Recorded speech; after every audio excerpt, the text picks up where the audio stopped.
But it was time for Aztec Warfare Cinco now, and the first of its kind since Lucha Underground was revived. Competitor number 1 made his epic entrance. Of all people to draw number 1, the monster, Matanza Cueto.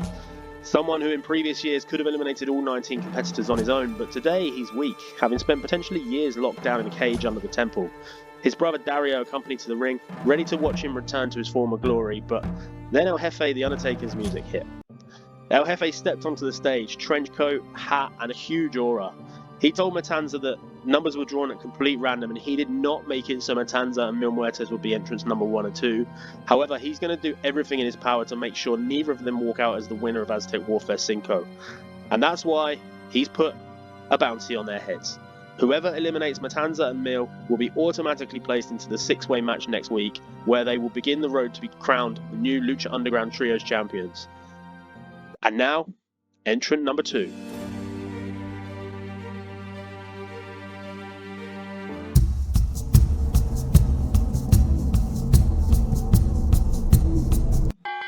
Aztec Warfare is a special match. Eliminations occur by pinfall or submission. And in the opening exchanges, Matanza and Dragunov both had chances to make the first elimination. But then came entrant number 3. One of the favourites for the whole match, had it all to do, entering early, but he's been here before and he knows this match very well. Dragunov was a new foe though, and he took some powerful offense from the 187 pounder, but none of them could have known who was coming out entrant number 4. The crowd erupted at Nattie's arrival, and she went right to work. By now, Matanza, who was weak from years of living in caves beneath the temple, was struggling to stand up, and Nattie saw her chance. She knocked the big man down and locked him in her patented sharpshooter, forcing him to tap out. A huge statement elimination from Nattie, and one that earns her a spot in a 6-way match next week. From here, the ring began to fill up, first with 1/4 of Chad Gable's powerful group, Julius Creed, and the big stud started throwing people around. He found it hard to do that to Nattie, and even harder to do it to Lola Vice, who came out next. The former MMA fighter stood up to him brilliantly, countered everything, and gave as good as she got. Then another true favourite for the match won. Arrived. Mil Muertes. The huge former Lucha Underground champion slammed into everyone, and was not prejudiced towards any opponent. However, he did have a thing or two to say to Nattie, who eliminated his fellow Dario Cueto crew member, Matanza. The ring filled up further with the arrival of Rayo Americano. He did well initially, but didn't last long. Dragunov put him down with a backbreaker, followed by the epic H-bomb. And he was pinned moments later. Mil Muertes hit his straight to hell on Lola Vice, and she soon found herself, sadly, leaving the match. Next up down the ramp was another Lucha Underground debut, entrant number 9, the Don, Tony D'Angelo. Tony has many strings to his bow, including an impressive amateur background that allowed him to survive against Julius Creed.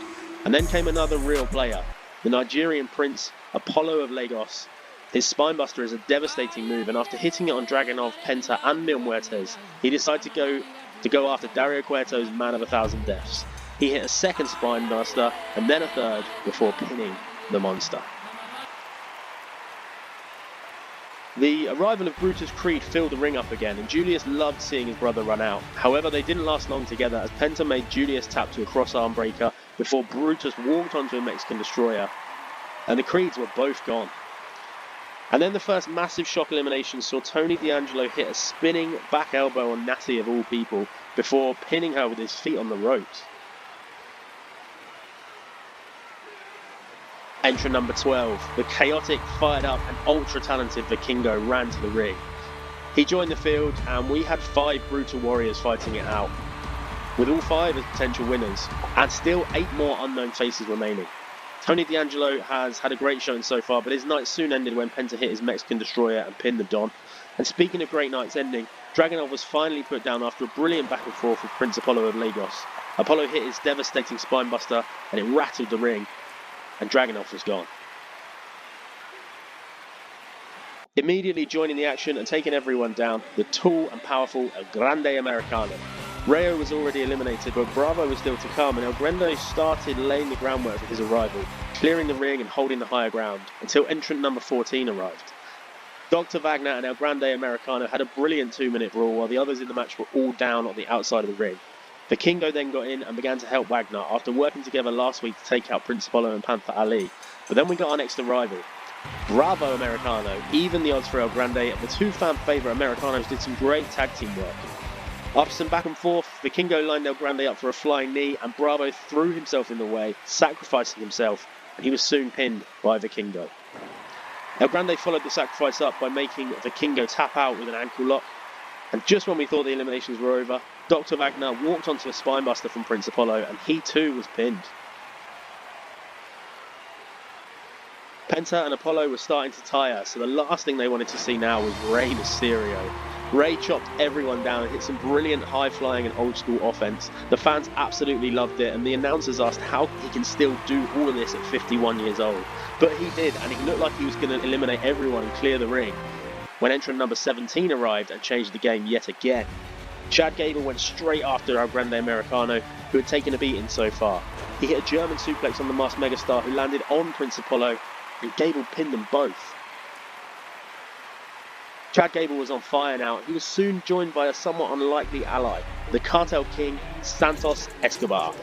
Penta and Rey have always respected each other, but they needed each other here. Gable and Escobar were working together, and it looked like they would soon put Penta down, who had been in the ring since entrant number 3, not to mention the legendary Rey Mysterio. And then we got entrant number 19, and the crowd went nuts. A strange but cool entrance music hit, and then, looking in absolutely incredible shape, Carlito arrived in the temple. Lucha Underground has begun. Carlito had a lot of fun running into Chad Gable and Santos Escobar before we got a surprise appearance from Angel Garza, who was not in the match. He hit Carlito with a chair before delivering a deadly blow to Rey Mysterio, which allowed Santos to hit a move he calls the Thrill of the Hunt.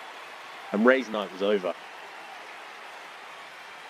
And for our final entrant, a man who has been pulling up trees so far in Lucha Underground, Panther Ali.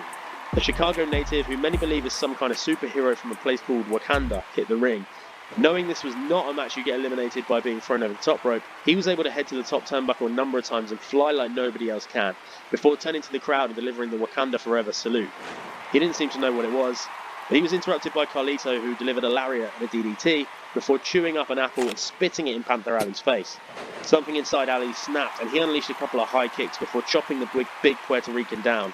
He then hit his brilliant 054 splash, the inverted 450, and that did for Carlito, and we were down to our final 4. Santos Escobar was doing some great work next. He moves around the ring like a hunter, stalking his prey, brushing the apron with the back of his hand, checking for tracks or checking the direction of the wind. He's extremely unique. And he had Panther Ali in trouble, but Penta managed to sneak up on the man who really shouldn't have been snuck up on. He locked an arm breaker and snapped it back. Santos didn't tap, but he rolled around the ring in agony. Penta then hit his Mexican Destroyer out of nowhere and put Escobar down. Chad Gable then hit the rolling Chaos Theory German suplex on Penta and had one for Panther Ali before locking the non-superhero in an ankle lock. Ali crawled around screaming out in pain, reaching for the ropes, for the referee, for anything, but he had to tap. And now we knew it would be either Penta or Chad Gable fighting Samoa Joe for the Lucha Underground title.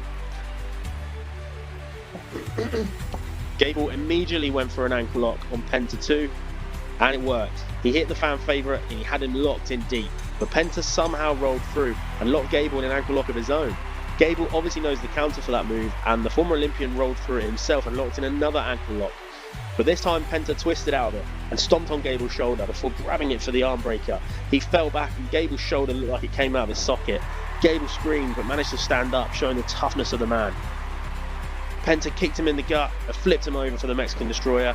Gable couldn't kick out, and there's no shame in that. Penta did it. The winner of Aztec Warfare Cuatro, entering number 6, took it one step further in Aztec Warfare Cinco and joined the match at number 3 and almost went coast to coast. Now Cero Miedo gets a title shot for the Lucha Underground title, and right now the champion is Big Samoa Joe.